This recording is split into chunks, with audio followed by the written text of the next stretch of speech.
IPL 2025 का mega auction नीलामी के मंच पर एक ऐसे खिलाड़ी का नाम पुकारा जाता है जिसे क्रिकेट के पंडित पूरी तरह से खत्म मान चुके थे। एक ऐसा गेंदबाज जिसे उसकी अपनी पुरानी फ्रेंचाइजी ने 11 सीजन के सफर और शानदार प्रदर्शन के बावजूद अपनी टीम से बाहर का रास्ता दिखा दिया था। अपनी नेशनल टीम से तो वो सालों पहले ही ड्रॉप हो चुका था। बेस प्राइस स्क्रीन पर चमकता है और अचानक रॉयल चैलेंजर्स बेंगलुरु का पैडल उठ जाता है। बोली बढ़ती है 2 करोड़, 4 करोड़, 6 करोड़, 8 करोड़ और अंततः 10 करोड़ 75 लाख रुपए की भारी भरकम कीमत पर आरसीबी इस गेंदबाज को अपनी टीम में शामिल कर लेती है। सोशल मीडिया पर मीम्स की बाढ़ आ जाती है। क्रिटिक्स चीख चीख कर कहते हैं आरसीबी मैनेजमेंट पगला गई है। एक ऐसे इंजर्ड और आउट ऑफ फॉर्म बॉलर पर लगभग 11 करोड़ बर्बाद कर दिए। ये आईपीएल इतिहास का सबसे खराब फैसला है। लेकिन वो खिलाड़ी खामोश था। उसने कोई जवाब नहीं दिया। उसने तय किया था कि जवाब उसका मुंह नहीं बल्कि उसकी इन स्विंग और आउट स्विंग गेंदें देंगी। उसने उन सभी आलोचकों को खामोश कर दिया। अपनी नई टीम को न सिर्फ 2025 में 18 साल के लंबे इंतजार के बाद पहली बार चैंपियन बनाया, बल्कि आईपीएल 2026 के सीजन में भी अपनी गेंदबाजी के दम पर बैक टू बैक ट्रॉफी जिताने में सबसे बड़ा रोल निभाया। नमस्कार दोस्तों, मैं हूं शुभम पाठक और आप देख रहे हैं रैपिड 24 की खास पेशकश। आज हम बात करेंगे उस गेंदबाज की जिसकी स्विंग के आगे बड़े बड़े बल्लेबाजों के पैर कांपते थे, जिसे एक वक्त पर दरकिनार कर दिया गया था, लेकिन जिसने राख से उठकर क्रिकेट इतिहास का सबसे बड़ा कमबैक किया और आरसीबी को अजय बना दिया। हम बात कर रहे हैं स्विंग किंग भुवनेश्वर कुमार की। कहानी की शुरुआत होती है मेरठ के एक साधारण परिवार से। पिता पुलिस में सब इंस्पेक्टर थे और चाहते थे कि बेटा सेना में जाए, लेकिन इस दुबले पतले लड़के की आंखों में एक ही सपना था, लेदर की गेंद को हवा में नचाना। स्टेडियम घर से 8 किलोमीटर दूर था, लेकिन बड़ी बहन रेखा ने अपने भाई के सपने को मरने नहीं दिया। अपनी पॉकेट मनी से क्रिकेट एकेडमी की फीस भरी और रोज उसे छोड़ने और लाने का जिम्मा उठाया। भुवनेश्वर कोई हाई प्रोफाइल एकेडमी के प्रोडक्ट नहीं थे। उन्होंने छोटी छोटी चीजें खुद सीखी।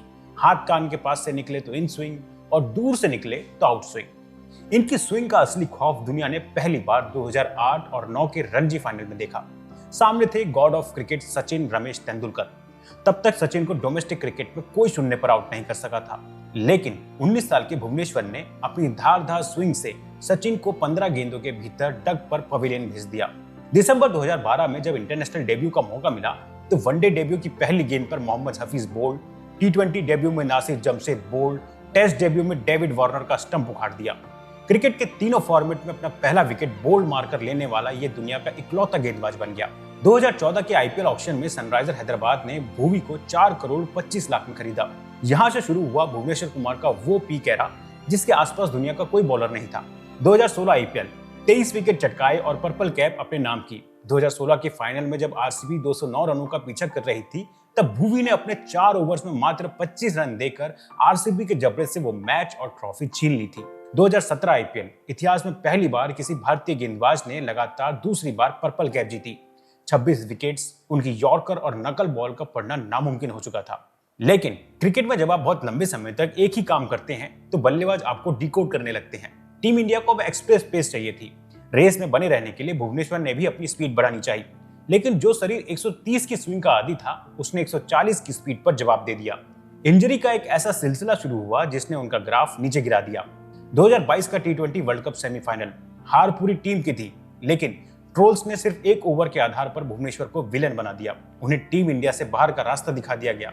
बीसीसीआई के सेंट्रल कॉन्ट्रैक्ट से भी वो बाहर हो गए। और तो और एसआरएस, जिस टीम को भुवी ने अपनी जिंदगी के 11 साल दिए, उस टीम ने भी 2024 के अंत में उनसे मुंह मोड़ लिया। भुवी पूरी तरह से अकेले पड़ गए थे, लेकिन वो टूटे नहीं। वो वापस अपनी जड़ों की तरफ लौटे, डोमेस्टिक में पसीना बहाया और फिर आया आईपीएल 2025 का वो ऑक्शन जहां आरसीबी ने उन पर 10 करोड़ 75 लाख का दाव खेला। रजत पाटीदार की कप्तानी में भुवी ने 2025 सीजन में 17 विकेट निकाले। फाइनल में जब पंजाब किंग्स के खिलाफ 24 गेंदों में 55 रन चाहिए थे, तब 16वें ओवर में भुवी ने नेहाल वडेरा और मार्कस स्टोनिस का शिकार किया और आरसीबी का 18 साल का सूखा खत्म कर दिया, क्योंकि ये ओवर बहुत ही अहम था जिसने आरसीबी की जीत को निर्णायक बना दिया। इस आईपीएल 2026 के सीजन में RCB back to back champion कैसे बनी, इसका सबसे बड़ा कारण भुवनेश्वर कुमार ही रहे। इस सीजन में जब लगभग हर मैच में फ्लैट पिचों और इंपैक्ट प्लेयर रूल की वजह से 250 रन बन रहे थे और गेंदबाजों का जीना हराम हो चुका था, तब ये गेंदबाज अपने पुराने 20 मोड में लौट आया। जहां बाकी टीमों के गेंदबाज 10 और 12 की इकोनॉमी से पिट रहे थे, वहां इस 2026 के सीजन में भुवनेश्वर कुमार 6.75 की इकोनॉमी से गेंदबाजी कर रहे थे। दिल्ली के खिलाफ उनका वो मैच याद है जहां दिल्ली ने पिछले मैच में 264 रन बनाए थे। उस खतरनाक टीम के सामने भुवी ने अपने 4 ओवर में मात्र 5 रन देकर 3 विकेट उखाड़ दिए। आरसीबी की बैक टू बैक खिताबी जीत का सबसे बड़ा राज यही है। बल्लेबाजी उनकी हमेशा से मजबूत थी, लेकिन 2025 और 2026 में उनके पास पावर प्ले में स्विंग कराकर विकेट निकालने वाला और डेथ ओवर्स में रन रोकने वाला वो हथियार आ गया जो बल्लेबाजों के हर पागलपन का इलाज था। अपनी शानदार गेंदबाजी से भुवी ने आरसीबी को क्रिकेट इतिहास का सबसे खतरनाक फ्रेंचाइजी में बदल दिया। हाल ही में जब इंटरव्यू में उनसे पर्पल कैप के बारे में पूछा गया तो उन्होंने मुस्कुराते हुए कहा, जब नया था तब पर्पल कैप का जुनून था, अब सिर्फ टीम को जिताने से मतलब है। भले ही टीम इंडिया का दरवाजा उनके लिए बंद हो गया हो, लेकिन आरसीबी के साथ उनकी इस अकल्पनीय बैक टू बैक खिताबी जीत ने साबित कर दिया है कि फॉर्म टेम्परेरी है, लेकिन क्लास हमेशा परमानेंट होती है। रैपिड 24 पर आज के लिए इतना ही। अगर ये शानदार कमबैक स्टोरी पसंद आई हो तो वीडियो को लाइक करें, शेयर करें और हमारे चैनल को सब्सक्राइब कर लें। मिलते हैं अगली वीडियो में। जय हिंद।